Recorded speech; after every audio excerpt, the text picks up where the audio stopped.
अस्सलाम वालेकुम व्यूअर्स, उम्मीद करता हूँ आप सभी लोग खैरियत से होंगे। शर्जील गोट फार्म की तरफ से मैं हूँ आपका मेज़बान शुएब इरशाद। आज जिस मौजू को लेके मैं आपकी खिदमत में हाज़िर हुआ हूँ वो मौजू है बकरों और बकरियों में गिद्ध की बीमारी, जिसे हम कोई न्यूरोसिस भी कहते हैं। ये बीमारी कैसी बीमारी है, इस बीमारी की इलामात क्या हैं और इस बीमारी की वजूहात क्या हैं और इसका इलाज कैसे मुमकिन है, तो मैं ये सारी डिटेल्ड इन्फॉर्मेशन आपको इस वीडियो में प्रोवाइड करूँगा।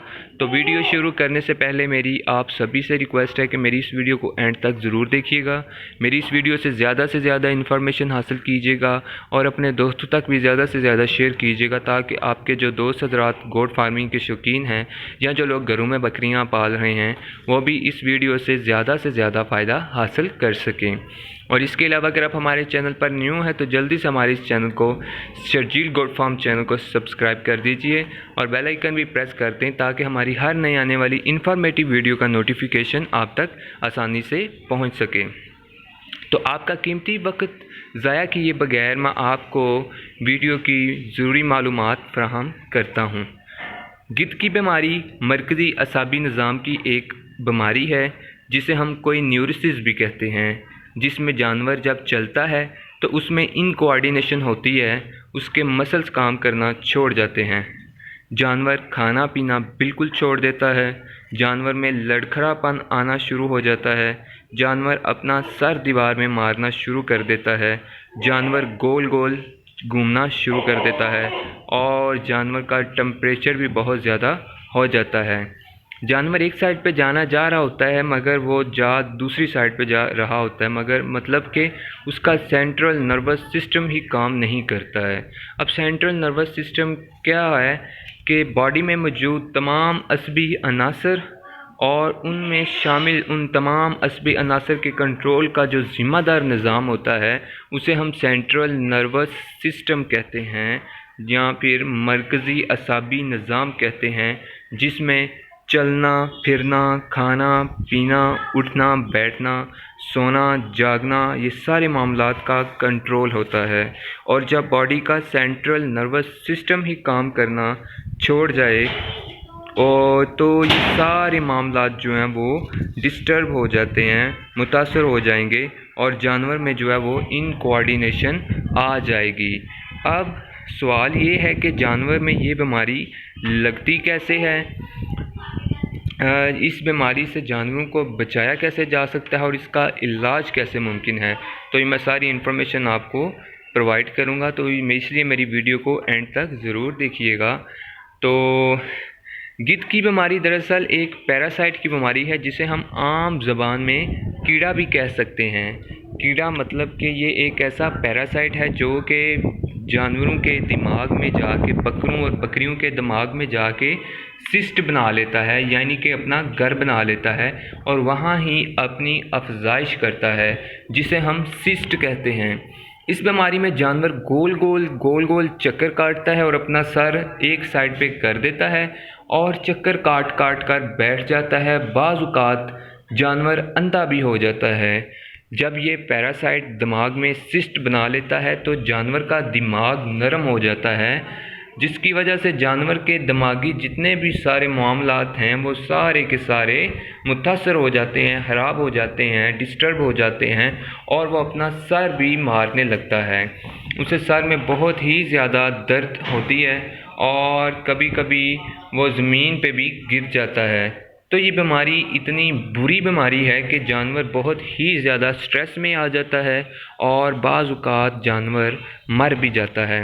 अगर आप जानवर के सर के ऊपर देखें जिसे गिद्ध की बीमारी लगी हो, तो आप फील करेंगे कि उसके सर के ऊपर एक गेंदनुमा जगह नज़र आएगी। आपका जानवर जो है वो, उसका अल्ट्रासाउंड करवा के भी आप उसका पता लगवा सकते हैं इस बीमारी का, एक्सरे करवा के भी इस बीमारी का पता लगवाया जा सकता है और सीबीसी रिपोर्ट से भी, मतलब कि ब्लड की रिपोर्ट से भी आप इस बीमारी का डायग्नोस करवा सकते हैं, इस बीमारी की तशख़ीस करवा सकते हैं।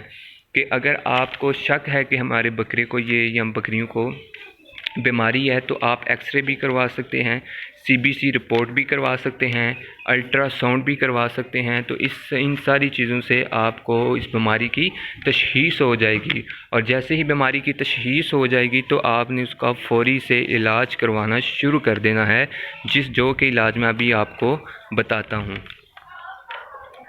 तो इस बीमारी का अब इलाज कैसे मुमकिन है? गिद्ध की बीमारी के जो भी शिकार जानवर, बकरे बकरियों को आप मुख्तलिफ़ किस्म के इंजेक्शन लगवा सकते हैं, जिससे इनकी ये बीमारी जो है वो ख़त्म हो सकती है। उन इंजेक्शंस में आ जाता है सबसे पहले आइवोमैक इंजेक्शन, IVOMEC, आइवोमैक इंजेक्शन। ये आपने लगाना है 1 ml, और इसको 6 दिन बाद आपने रिपीट करना है। मतलब कि एक दिन आपने लगाया तो आपने फिर उसको 1 वीक के बाद दोबारा लगाना है आइवोमैक इंजेक्शन। उसके बाद आपने इसके साथ ही आपने फ्लोरफेन इंजेक्शन लगा देना है, FLORFEN, फ्लोरफेन इंजेक्शन। ये जो है ये इंजेक्शन ब्लड ब्रेन बैरियर को क्रॉस करता है और दूसरे छोटे मोटे इन्फेक्शंस के लिए भी बहुत ही ज़्यादा मौसर साबित होता है। ये आपने स्लो लगाना होता है, डीप इंट्रामस्कुलर जो मसल्स में आपने लगाना होता है इसको, और स्लो लगाना होता है क्योंकि ये काफ़ी गाढ़ा होता है ये इंजेक्शन, तो आपने बिल्कुल इसे स्लो लगाना होता है। तो इसलिए आपने ये जो है ये 3.5 ml लगाना होता है जानवर को। अगर आपका जानवर 6 माह से बड़ा है तो आपने अपने जानवर को 3.5 ml जो है वो ये लगा देना है।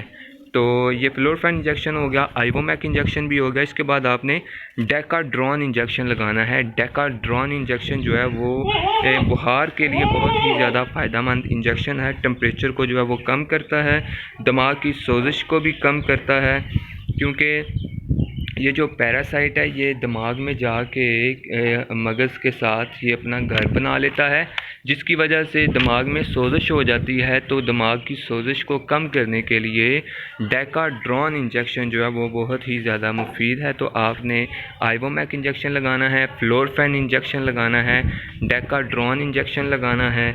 इसके साथ आपने मिलॉक्सी इंजेक्शन लगाना है। मिलॉक्सी इंजेक्शन जो है वो आपने 2.5 ml लगाना है। 2.5 ml जब आप इंजेक्शन लगाएंगे हुए ये भी टेम्परेचर को कम करता है, और इसके साथ साथ ये है कि ये बुखार के लिए भी फ़ायदेमंद इंजेक्शन है। मैनीटॉल इंजेक्शन लगा सकते हैं आप। और इसके बाद आपने जो साथ में इंजेक्शन लगाना वो बहुत ही ज़रूरी है, वो है नैरोबियान। नैरोबियान इंजेक्शन जो है ये क़ुव्वत मुदाफ़ियत पैदा करता है, क्योंकि जानवर जब खाना पीना छोड़ गया होता है, बिल्कुल खाता भी नहीं ना पीता है, तो इसके लिए आपने अपने जानवरों को ये जो है नैरोबियान इंजेक्शन लगाना है। ये क़ुव्वत मुदाफ़ियत पैदा करेगा, जानवरों में ताकत पैदा करेगा। और इसके अलावा आप सिरप भी पिला सकते हैं, एल्बा मैक्स सिरप। तो ये सारे जो मैंने अभी आपको बताए हैं ये सिरप भी आप पिला सकते हैं, और जितने भी इंजेक्शन ये आप लगवा सकते हैं डॉक्टर की हदायत के मुताबिक। आप डॉक्टर से इसका प्रॉपर ट्रीटमेंट करवाएं। ये सारे इंजेक्शन डॉक्टर आपको लगवा देगा जानवर को। मगर ये है कि ये जो इंजेक्शन हैं ये सारे सिर्फ उस पैरासाइट, उस बैक्टीरिया की ग्रोथ को रोकते हैं, उसकी अफजाइश को रोकते हैं, मतलब मगर उसको ख़त्म नहीं करते हैं, जड़ से ख़त्म नहीं करते। तो जड़ से ख़त्म करने का एक ही तरीका है, वो ये है कि आपको उसकी सर्जिकल ट्रीटमेंट करवानी पड़ती है। वो मैं आपको बताता हूँ कि वो आप कैसे करवा सकते हैं। तो ये सारी मेडिकेशन जो मैंने अभी आपको बताई है, ये सारी एंटीबायोटिक है। जब आप लगाएंगे तो इंशाल्लाह आपके बकरे की जल्द ठीक होने की उम्मीद जो है वो जाग जाएगी, और इस बीमारी से छुटकारा भी मिल सकता है। मगर जो मैंने बात पहले की है वो मेडिकेशन वाली, वो सर्जिकल ट्रीटमेंट वाली, वो बहुत ही ज़्यादा ज़रूरी है, क्योंकि जड़ से उखाड़ना इसको बहुत ही ज़्यादा ज़रूरी होता है, जो सिर्फ के सर्जिकल ट्रीटमेंट से ही मुमकिन है। इसके अलावा आप अपने बकरों को डिवर्मिंग करेंगे, तो डिवर्मिंग जब ये इंजेक्शन लगा लें, आप उसको ये सिरप वगैरह पिला लें, तो आपने जानवरों की डिवर्मिंग करनी है, क्योंकि डिवर्मिंग जो होती है वो जिस्म के अंदर जितने भी आंतरियों के अंदर क्या होते हैं पैरासाइट्स, बैक्टीरिया, उन सब को ख़त्म करते हैं। तो डिवर्मिंग करने से बकरों में मौजूद तमाम ये हर किस्म के पैरासाइट जो हैं ये मर जाएंगे, और इनकी अफजाइश जो है वो रुक जाएगी। तो निलजान प्लस की डिवर्मिंग आप कर सकते हैं, जिसकी वीडियो मैंने अपलोड कर दी हुई है, उसका लिंक मैं डिस्क्रिप्शन में डाल दूंगा। आप उसका तरीका देख सकते हैं कि डिवर्मिंग क्या होती है। डिवर्मिंग कैसे की जाती है और ये कब करनी चाहिए और कितनी मिकदार में करनी चाहिए, तो ये आप डिवर्मिंग की वीडियो भी वहाँ से देख लीजिएगा। डिस्क्रिप्शन में मैं लिंक डाल दूँगा।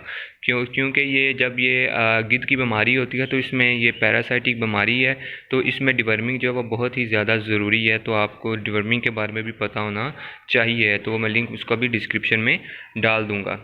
तो अभी बात आ गई एंड पे जो सर्जिकल ट्रीटमेंट की मैं बात कर रहा था, क्योंकि ये सारी मेडिकेशन है, ये एंटीबायोटिक है, ये सिर्फ क्या करती हैं, जरासीम को उसकी मज़ीद अफजाइश से रोक देती हैं और उसको जो है वो जितना भी होते हैं आंतरियों में या फिर मुख्तलिफ़ जगह पे जिस्म के अंदर ये कीड़े मकोड़े होते हैं, पैरासाइट्स, इनको मार देती हैं। मगर ये है कि जड़ से जो उखाड़ने वाला काम होता है वो जो है वो सर्जिकल ट्रीटमेंट से ही होगा, क्योंकि जैसे कि ये पैरासाइट मगज़ के साथ जा के दिमाग के अंदर जो है वो अपना घर बना लेता है, तो इसको सर्जिकल ट्रीटमेंट से मतलब इसका ऑपरेट करके इसको बाहर निकाला जाएगा, सिस्ट को।